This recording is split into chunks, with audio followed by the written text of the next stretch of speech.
கடைசி இன்னைக்கு எபிசோட் எப்படி போச்சு நடந்துச்சுன்னு பார்ப்பேன். இன்னைக்கு எபிசோட் என்ன கட்டுறாங்கன்னா தர்மலிங்கம் வடிவும் கையில் வீட்டுக்கு வராங்க. வந்தோடனே தர்மலிங்கம் கேட்குறேன், நான் கேள்விப்பட்டதெல்லாம் உண்மையே, என்ன சாலினிக்கு அன்பு கல்யாணம் முடிஞ்சிச்சா அப்படின்னு கேட்குறாங்க. ரெண்டு பேரும் தாலிங்க எழுத்துமா நிற்க பார்த்தோன்னா அதிர்ச்சியாரு. நான் பயந்த மாதிரி நடந்து போச்சு, ஏன்டா இப்படி அவசரப்பட்ட, இது வேணா தேவியோட வாழ்க்கை தானே பாதிக்கும் அப்படின்னு சொல்லிட்டு இருக்காரு.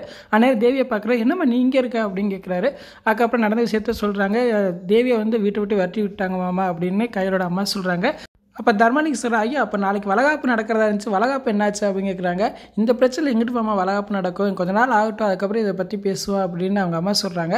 அப்போ தர்மலிங்கம் சார், இந்த விஷயத்தை அப்படியே ஆறப்படக்கூடாது, உடனே இதை பேசி முடிக்கணும், வா கையில் நம்ம ரெண்டு பேரும் போய் அங்கே பேசுவோம் அப்படின்னு சொல்கிறாங்க. உடனே வடிவு, இல்லைங்க நானும் வாரேன் அப்படின்னு சொல்கிறாங்க. உன் வாய் வச்சுட்டு நீ சும்மா இருக்க மாட்டேன், ஏதாவது பிரச்சனை உண்டு பண்ணிடுவேன், நீ இரு, நானும் கையில் மட்டும் போகிறேன் அப்படின்னு சொல்லி கிளம்பி போகிறாங்க.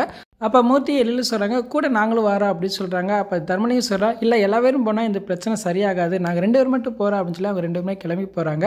அப்போ வடிவு மனசுக்குள்ளே நினைக்கிறாங்க, நீங்கள் வேணால் என் போய் நல்லவராக இருக்கலாம், என்னால் அப்படிலாம் இருக்க முடியாது, சாலினி அன்பு கல்யாணம் பண்ணுற காரணமே நான் தான் பிளான் பண்ணி சொல்லி கொடுத்து இப்போ கல்யாணம் பண்ணுங்க, அப்போ தான் நீ ரெண்டு பேரும் சேர முடியும் நான் சொல்லி கொடுத்தேன், அது மாதிரி நடந்துருச்சு அப்படின்னு மனசுக்குள்ளே ரொம்ப சந்தோஷப்பட்டு இருக்காங்க. அதுக்கப்புறம் பார்த்தா வேதவழி வீட்டை தான் கட்டுறாங்க. வேதவழியை பார்க்கறக்காக அவங்க அண்ணன் செங்குட்டுவன் அவங்க ஒய்ஃபும் வந்திருக்காங்க. அப்போ செங்குட்டுவனோட ஒய்ஃப் சொல்கிறாங்க, அண்ணி நீங்கள் செஞ்சதான் கரெக்டான முடிவு எடுத்திருக்கீங்க, கொஞ்ச நாள் போகட்டும், அதுக்கப்புறம் உமா பற்றி பேசி விக்னேஷ்க்கு உமாவுக்கு கல்யாணம் பண்ணி வைப்பா அப்படின்னு சொல்லிட்டு இருக்காங்க. அப்போ வேதவழி அப்படியே டென்ஷனாகவே இருக்காங்க.